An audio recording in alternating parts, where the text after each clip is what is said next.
Muito bom. Bem-vindos ao canal do Prof. Martins Bio. Estamos trabalhando com a prova do Enem 2022, caderno amarelo, e a questão é a 117.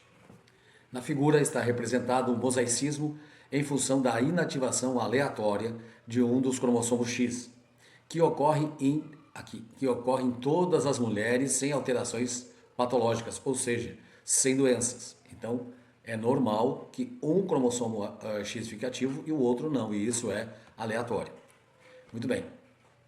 Aí nós temos aqui o zigoto 44XX, então é uma mulher, e está representando aqui células com cromossomo X paterno inativado, são essas aqui, em diferentes partes do corpo, e células com cromossomo X materno inativado em diferentes partes do corpo. Agora vem a questão, tá? Entre mulheres heterozigotas para doenças determinadas por genes recessivos ligados ao X. Essa inativação tem como consequência a ocorrência de... Já vamos analisar as alternativas. Percebemos então que um X fica ativo e outro não. Então vamos entender isso, tá? Deixa eu pegar aqui o marca-texto. Nós temos aqui um neutrófilo, tá? Um núcleo de um neutrófilo e uma massa cromatínica chamada corpúsculo de Barr. Bem, Barr e Bertrand demonstraram que é possível determinar o sexo dos indivíduos pela presença dessa massa cromatínica. Então as mulheres apresentam essa massa cromatínica que é chamada de corpúsculo de Barr e representa a cromatina sexual. Significa que esse indivíduo é um indivíduo do sexo feminino, certo? Então, ainda falando do corpúsculo de Barr, existe uma espécie de compensação de dose. Os homens são X e Y, e o X dos homens está sempre ativo, certo? Então, as mulheres têm 2X. Então, um X vai ficar ativo e o outro inativo. E o que fica ativo e inativo nas partes do corpo, isso é aleatório. Esse processo de inativação do X é chamado de lionização, porque foi proposto por Mary Lyon. Então, como os homens só têm um X, não há necessidade de inativação por esse processo de compensação de dose. Vamos entender um pouquinho mais, tá? Muito bem. Olha só. Um gene que está ligado ao X, ele é chamado de ligado ao sexo. Significa dizer que ele é transportado em um cromossomo X. Vamos falar agora. Entre os homens, quase todos os genes, quase todos, são expressos, sejam eles dominantes ou recessivos. Por quê? Porque não existe um pareamento para equilibrar a sua expressão, certo? Ele só tem um X. Agora vamos explicar um pouquinho mais aqui, deixa eu pegar um marca-texto. A displasia é uma doença, tá? A displasia ectodérmica anidrótica ou hipoidrótica é uma doença recessiva. Então, e se tratando de mulheres, por exemplo, que vão expressar essa doença, ela precisa ter o gene recessivo nos 2X. Muito bem. Então, é uma doença ligada ao X e ela é rara. Então, nós temos aqui os sinais da doença, tá? E ela aparece mais em homens, em mais de 90%. Por quê? Muito bem. O homem que tem o gene recessivo, ele só tem o X, ele vai expressar a doença. Nas mulheres, esse gene teria que ter 2 doses para que a mulher pudesse expressar a doença. Muito bem. E aqui diz, sendo as mulheres geralmente portadoras assintomáticas. Pensem o seguinte, então, uma mulher heterozigota, tá? Tem um X com gene recessivo e o outro X com o gene dominante. Então, como um X fica ativo e outro inativo, pode ser que o gene da normalidade fique ativo em algumas partes do corpo e o gene para a doença, com o gene recessivo, fique ativo em outras partes do corpo. Por isso que geralmente as mulheres são assintomáticas. Vamos analisar as alternativas então, certo? Muito bem. Entre mulheres heterozigotas para doenças determinadas por genes recessivos ligados ao sexo, essa inativação tem como consequência a ocorrência de: letra A, pleiotropia. Bom, a pleiotropia é uma herança em que um único par de genes vai condicionar várias características, né? Nós podemos ter pares de gene, cada par condicionando uma característica, mas no caso da pleiotropia, um único par tem um efeito múltiplo, tá? Então, nós temos, por exemplo, a síndrome de Lawrence-Moon, tá? com todos esses sintomas e sinais aqui, a síndrome de Marfan e a fenilcetonúria. Bom, isso não tem relação nenhuma das mulheres heterozigotas nos genes recessivos ligados ao X.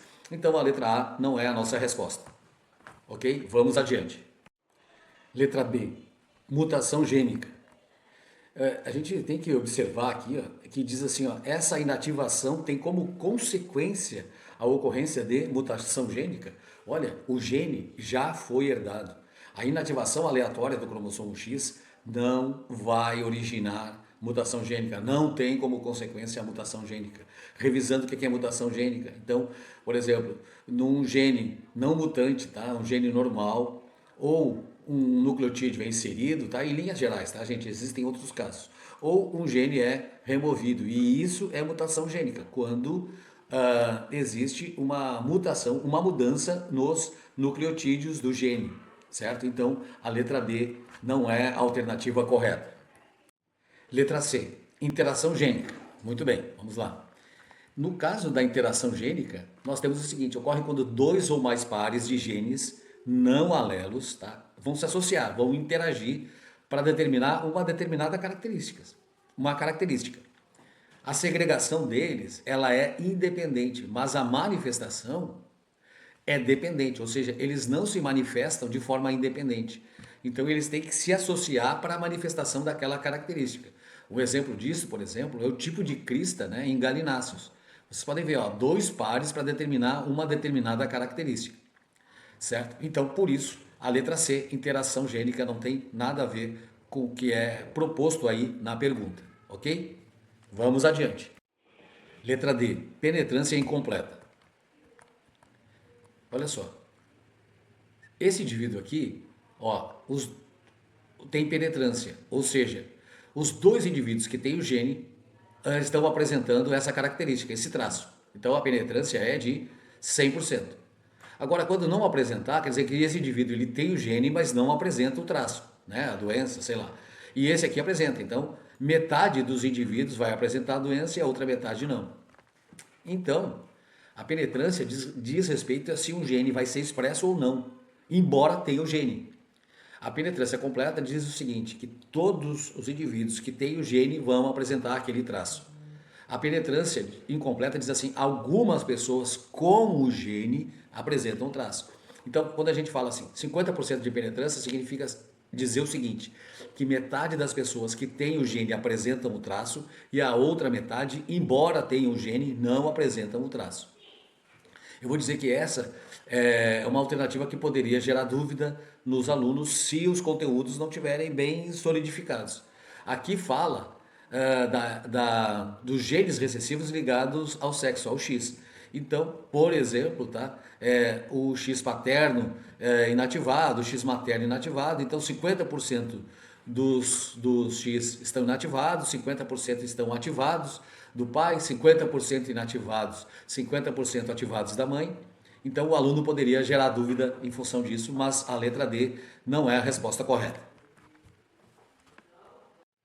Letra E, expressividade variável.